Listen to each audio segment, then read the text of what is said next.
Hello, আসসালামু আলাইকুম ওয়া রাহমাতুল্লাহি ওয়া বারাকাতুহু। আমি শেখ হাসিনা বলতেছিলাম, সাবেক বাংলাদেশ প্রধানমন্ত্রী। আপনি কে বলছেন? হ্যালো, কে বলছেন? Hello, hello. হ্যালো, ওয়ালাইকুম আসসালাম রহমাতুল্লাহি বারাকাতু। আমি আনিসুল হক বলতেছি রে হাসিনা। তোর জন্য বাঁশ খাইতেছি। ডেইলি পেছনে কতগুলো ডিম যায় জানিস? 50 হালি করে। ও আনিসুল হক তুমি? আচ্ছা আচ্ছা, কেমন আছো তুমি? ভাই কি আর করব, তোমরা তো সুযোগ পাইছিলা। তোমরা জঙ্গলের ভিতরে গিয়ে ধরা খাইছো। সেখানে কি আমার হাত ছিল বলো? আপনার জন্য এমন হয়েছে। আপনি আমাদেরকে সেই হেলিকপ্টারে নিয়ে যাইতে পারতেন, কিন্তু সেটা করেন নাই। আপনার জন্য কত কি করলাম, আর আজকে আমাদেরকে ফেলে আপনি চলে গেলেন দিল্লিতে।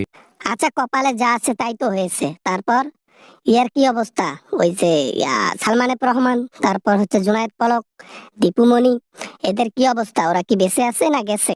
আর বেঁচে আছে, বেঁচে থেকেও লাভ নাই, মরার মতো সিস্টেম হয়ে গেছে, কি আর করার। রিমান্ডে এত ডিম কি খাওয়া যায় এই বয়সে এসে? ডিম আর ডিম, রাজহাঁসের ডিম খালি। আর কিছুদিন ধৈর্য ধরো, ক্ষমতা পাইলে তোমাদেরকে বের করব, সমস্যা নাই। কিছুদিন ধৈর্য ধরো, কিছুদিন একটু কষ্ট করো, তারপর দেখতেছি ক্ষমতা পাইলে তোমাদেরকে বের করব আমি, সমস্যা নাই। হাসিনা যে অপকর্ম করে রাখি গেছে বাংলাদেশের মধ্যে, সামনের 500 বছরেও হাসিনা ক্ষমতায় আসা তো দূরের কথা, হাসিনা দেশের মধ্যে পা পর্যন্ত দিতে পারবে না।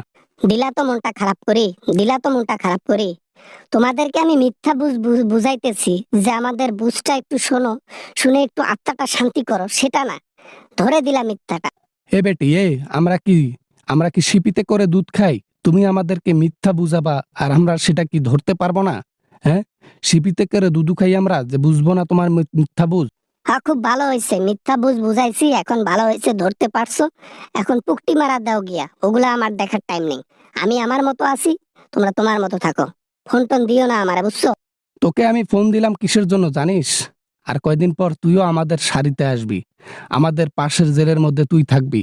তোর চিৎকার শুনলে আমাদের ভাল লাগবে, এইটা বলতে।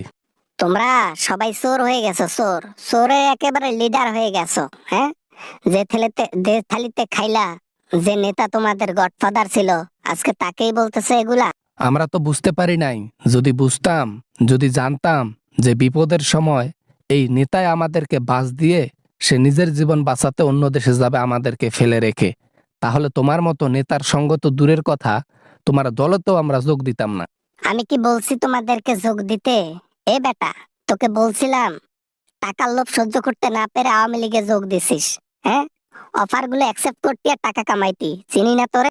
সমস্যা নাই, সমস্যা নাই। তুমি একদিন ধরা খাবা, আমাদের চাইতো খারাপ অবস্থা তোমার হবে। এখন তো ওই জুনায়েদ আহমেদ পলক খালি সোনার বাংলা গায়, তুমিও গাইবা কয়দিন পর।